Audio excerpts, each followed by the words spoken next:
Hello my friends, I want to start this video from the breaking news we have. You see this? This is the Ukrainian Flamingo missile, or what is left from it. It was found in Russia, somewhere in the forest. As you see, it is some sort of the fiberglass, or how to call it. Not the carbon fiber, I think, because it's a very expensive material, but something cheaper. As well as this hatch made out of the composite materials. And here are probably wings. You may see they're also composite, so I thought that missile was made out of metal completely, but it appears that just the engine housing is made out of metal. The rest of the missile, I would say, is pretty much light. It also makes it less vulnerable to be spotted by the Russian raiders. However, in this case, it probably didn't help. I think this missile was shot down by Russian Panzer 1S system. Внимание, провода не подключать. So here is attention, do not connect wires, it's said.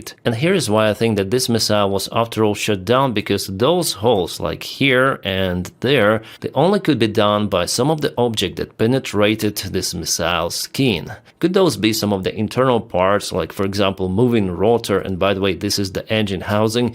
Yes, it could be like that also, but I think that after all it was shut down judging on the place, location of this missile, somewhere in the forest. I think Ukraine didn't aim for it, really. And this is the part of the electrical box. It is made out of aluminum or aluminum, depends where you live, yeah. 27 volts, it's pretty much standard for DC electrical system in aviation. The serial number of, I guess, this box is 7, and it was produced in 2025, so this year, and this is the protection level, IP54. Also, I see some rubber wash here, probably to minimize vibration of this box. And this is the microscheme. Looks like the internals of the audio interface, pretty much. Yeah, lots of the it's amplifier, yeah, isolation amplifier. Very interesting. Maybe the audio interface could be built with the same components. This microscheme is made by Promsat. It is a Ukrainian company because this phone is a Ukrainian one. The protection level of the case is IP20. It's pretty much sealed here, you see. Yeah, of course, this factory used some sort of the foreign-made components to make this microscheme, and there is one more, by the way. So Russians will analyze it, but it's nothing unique over here. It's pretty much old technology Ukraine is using in those missiles.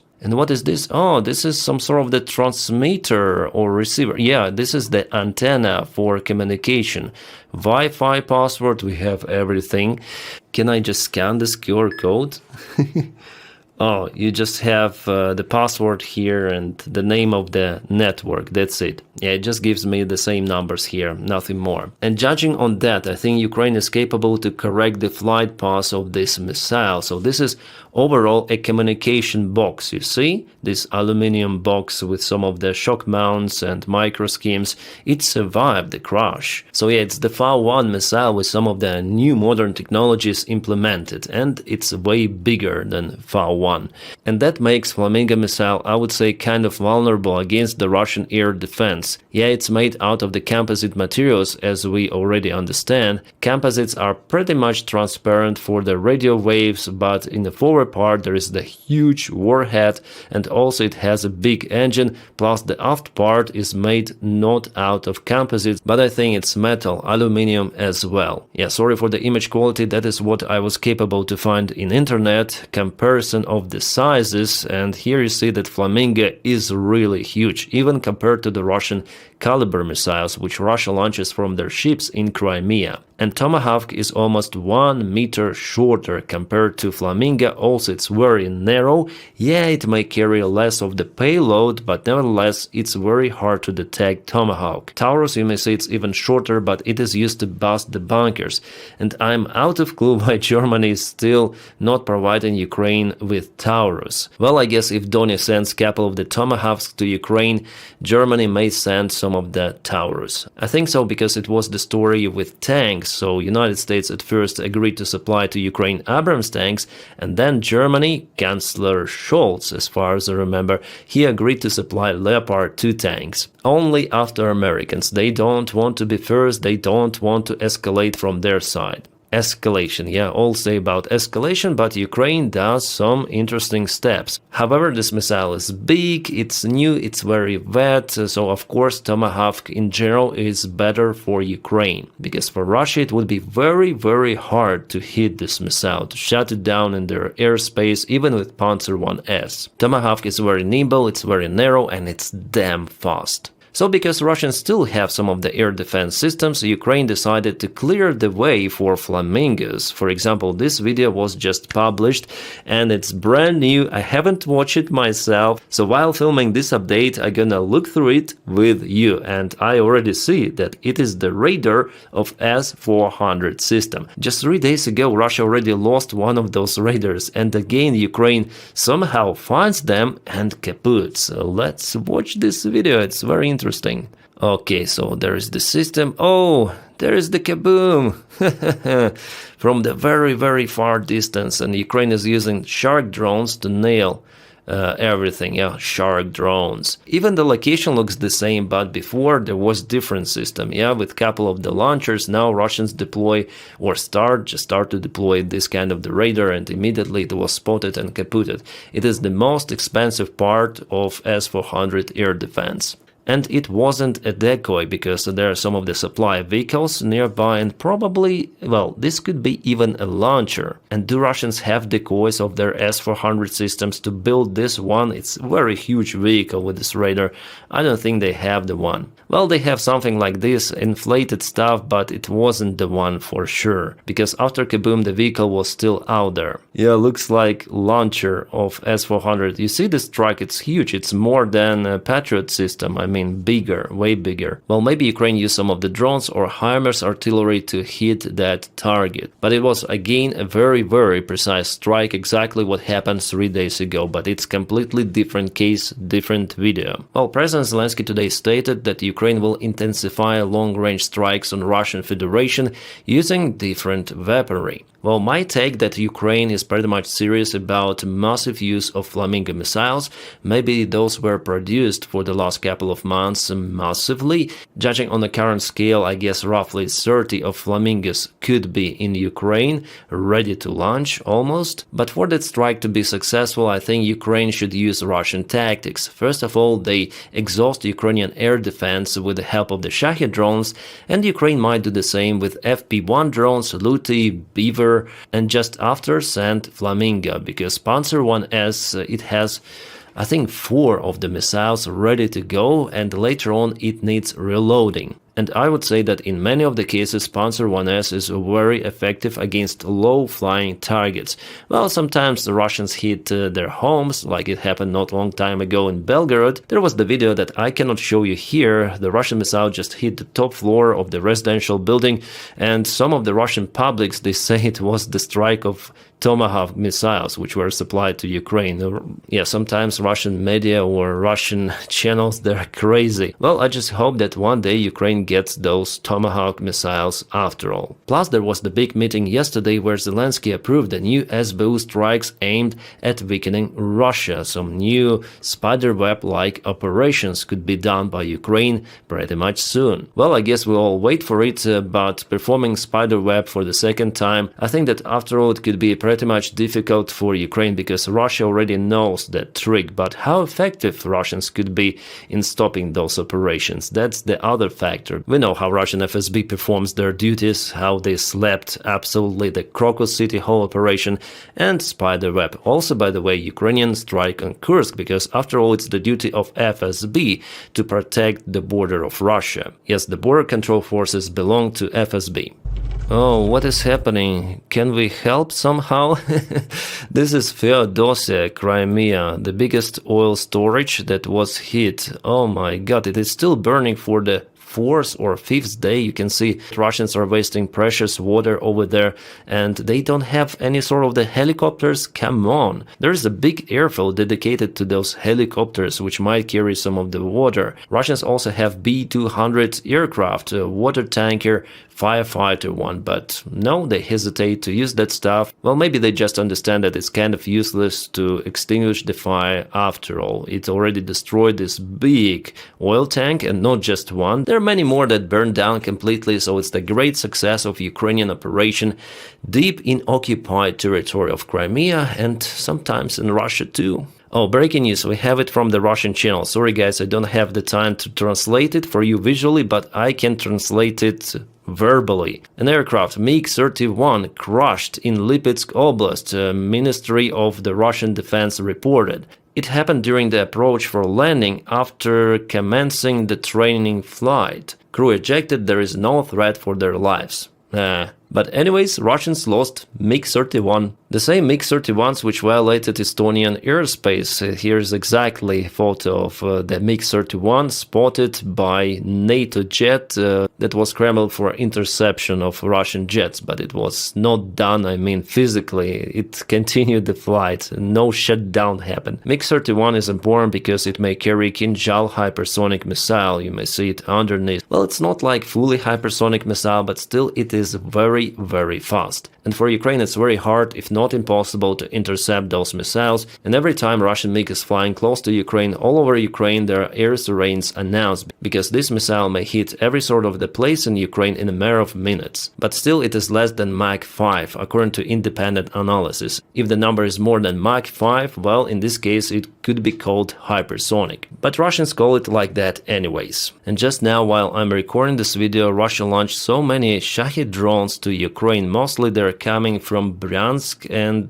Kursk regions. Some of the drones were spotted even in the western Ukraine. What's the goal of those drones? Why they're going to Cherkasy and Kropivnitsky over here? Well, maybe they will turn later on to Kiev, because that is how they bypass Ukrainian air defense, maneuvering all around. By the way guys, I have my Telegram channel and there I post lots of the stuff, so before even I film the video, I post some of the news for my Telegram subscribers. It is for free, you may check updates, but today I didn't update during the daytime, just at the evening I started to share some info, and yeah, sometimes I even forward, for example, from Noel reports, because they have pretty much good analysis. I also monitor their Telegram channel. And sometimes I share the content which I cannot play on YouTube. You may also find it on Telegram.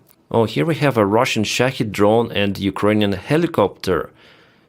Oh, they fire. Wow, that's the huge kaboom of the Russian drone. That's interesting. Mid-air.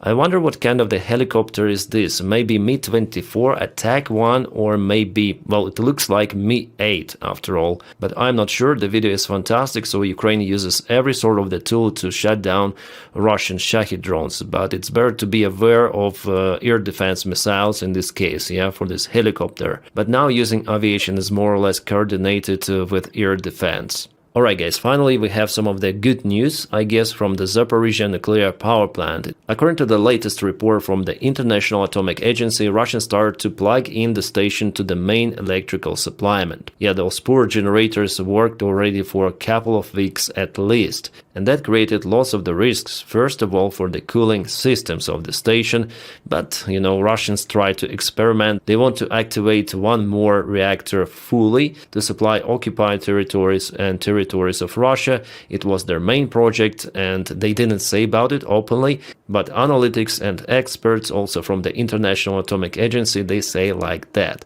So hopefully they'll connect it as soon as possible, because supplyment of the station is crucial. What is this? Russians, what is this? Something is burning. Why? Why haven't you deployed the Panzer 1S very close to this facility? Or maybe Panzer 1S sometimes is useless? Don't tell Putin about it. He likes to put those all around his villa or palace, yeah? Well, what is this facility, guys? We have the report from Austin Technical. I follow this channel. It's very nice. You can just put in a search in Twitter. Very good channel. My recommendation. So last night, Ukrainian attack drone successfully hit Russia's Korobkovsky gas processing plant, one of the largest in southern Russia, handling up to 500 million cubic meters of liquid gas per year. Jeez, this is huge, my friends. This is outstanding. The main condenser was reportedly heavily damaged in the strike and subsequent fire. Definitely something is wrong out there. And this is the map before and after some of the fire. Yeah, some of the grass burned as well. A close perspective before after. Oh, Russians, you suffer once again. You know, your refineries, your gas processing stations, the biggest ones in Russia. Why? What happened? Maybe special military operation goes? Yes, according to plan. And the secondary confirmation from the NASA fire detection satellites. But we don't need it, I guess, because we saw the real image with fire. Oh, what is this video? That's great. I'll lower my image. Oh, this is the artillery-style usage of the helicopter. Ukrainian Air Force, you can see this tail, yeah? Cool, this is Mi-24 attack helicopter. Some flashes, turn and returning at a very low altitude. Awesome. It's not very precise usage of the helicopters as artillery, but all the sites are using helicopters like that nowadays. Wow, that's awesome. And this is Ukrainian Sukhoi 27, and you see what is here. This is JDAM, yes, American-made gliding bomb. Awesome. This is fantastic, wunderbar airplane, looks awesome. One of my favorite jets, and it's also very big. I think it's 500 pounds JDAM. French ISM bombs, they're a little different, you may see them here, and this is probably Sukhoi 25 attack airplane, yes, I guess. And you see, this guy likes anime, Attack of Titans.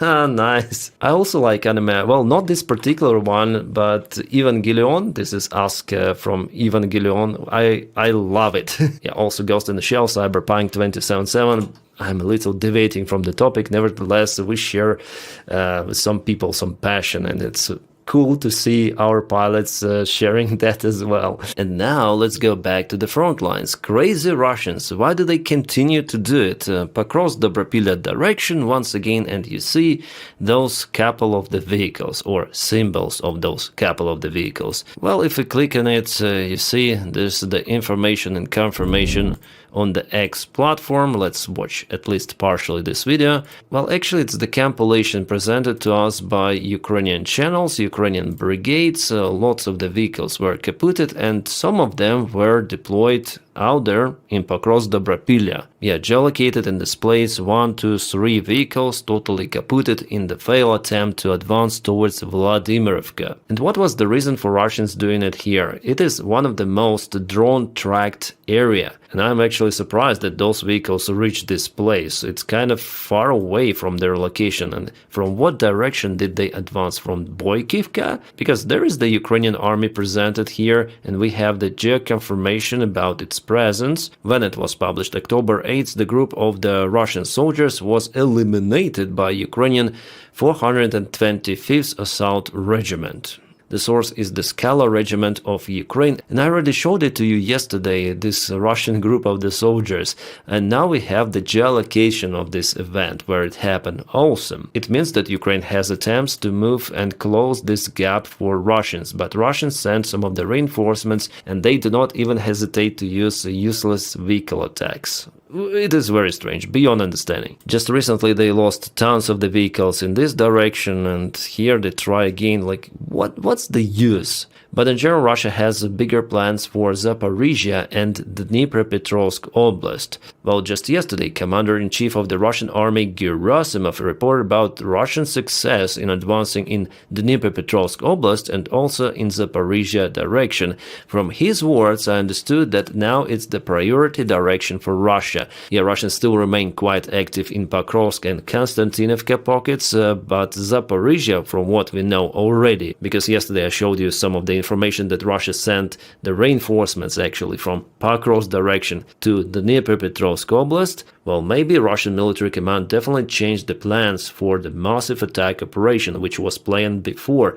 Now they understand it's better to attack in Dnipropetrovsk Oblast and Zaporizhia. Gerasimov mentioned this direction and also Stepnogorsk, which is on the south. So that confirms my idea of the Russian priority target, and now it is Zaporizhia city and Zaporizhia Oblast, where they can propel from Dnipropetrovsk Oblast. Here Russians just want to get further, and in this direction, well, the main aim is Pokrovsk. Also, if we zoom into the place and check out the recent update, you see Russians are moving not far away from Poltavka. They gained the ground, and also in Novoselivka yesterday and today. So after all, Ukraine so far is not able to cut Russian supplies in this area. A Ukrainian presence was spotted in Yanvarsky village, but Ukraine still is unable to cut this line for Russians to trap them in Novoselivka. And here also it was the recent Ukrainian counterattack, and from my information, Ukraine is presented in Vorone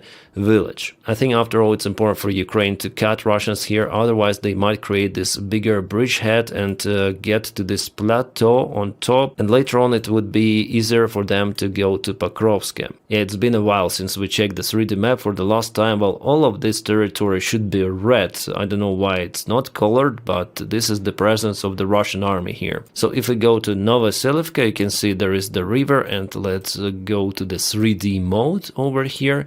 You see Russians need to go uphill just a little to this plateau, and then they might reach the highway. Novoselivka itself is in a downhill, which makes it kind of difficult to defend, and the next big village is Velika Mikhailivka. Yeah, it's way bigger, and it's on the way to Pokrovsk. Pokrovsk is over there. So the plan for the Russian army is first of all to cross this river, take this forest patch and advance further. But we'll see how it goes for them, because this is kind of the difficult terrain for them to attack, and good for defense, by the way. In general, yeah, not for this village in particular, but ups and downs make it better. Also, according to reports, the situation in Liman is not so good, because Russians cut this bridge from Ruzzia Gorodok. That's why for Ukraine it's very hard to supply this region, including Liman itself.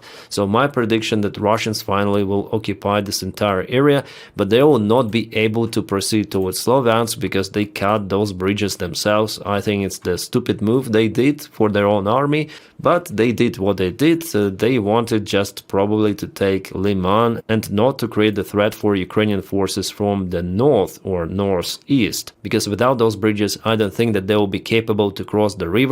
So the only chance for them to advance here is from eastern side, which is not that far away from Kramatorsk, less than 20 kilometers. Interesting. Oh, it's been a while. Aliyev met with Putin, and they even spoke about Azerbaijani jet that was shot down by the Russian air defense, and for the first time Putin actually confirmed that it was the Russian air defense. However, in his speech he also added absolute nonsense, accusing Ukraine. Putin said that it was done by mistake, and this missile, it didn't hit the airplane. No, it just exploded few meters away from the airplane. And please someone explain to Putin that that is how it used to be. That is how air defense missiles work. They do not hit airplanes or missiles. They explode nearby, releasing those shrapnel particles. And Putin said, no, those are not the shrapnel particles. Probably those are the debris of the missile itself, which is absolute nonsense, because we saw those classical holes in the skin. And by the way, this is my thumbnail that I created. I filmed a video about it on my pilot blog channel. So those holes, yeah, those are not the parts of the missile. No, this is the shrapnel, and what Putin was saying is just a pure bullshit. Moreover, a few months ago there was the information published that the crew of the air defense systems, they obtained the order from commander to launch those missiles to shut down the target. That was not moving as a Ukrainian drone, it was traveling way faster, at least 3 times faster. But Putin says, no, we're gonna look what happened, we're also gonna prosecute those who did it. But what we know, that commander who gave the order, he was promoted before by Russians also a few months ago. And here is this part of the video showing Putin speaking to Aliyev, president of Azerbaijan. I know you don't speak Russian, probably. I do, but let's just listen to this audio. I'll turn it on. Is there some audio level? I will rise it up. It's probably maximum that I can get. Why there is no microphone? Russian media, what happened? By the way, they met in Tajikistan. It means that they don't want to show this Putin's mumbling about that missile. By the way, look at Aliyev's face. Like, yeah. Judging on his reaction, I think he knows what happened and he doesn't believe Putin's bullshit, but he cannot tell it openly. Yeah, you're a bullshitter. What are you talking? What a nonsense. Unfortunately, yeah, they have to play this politician game.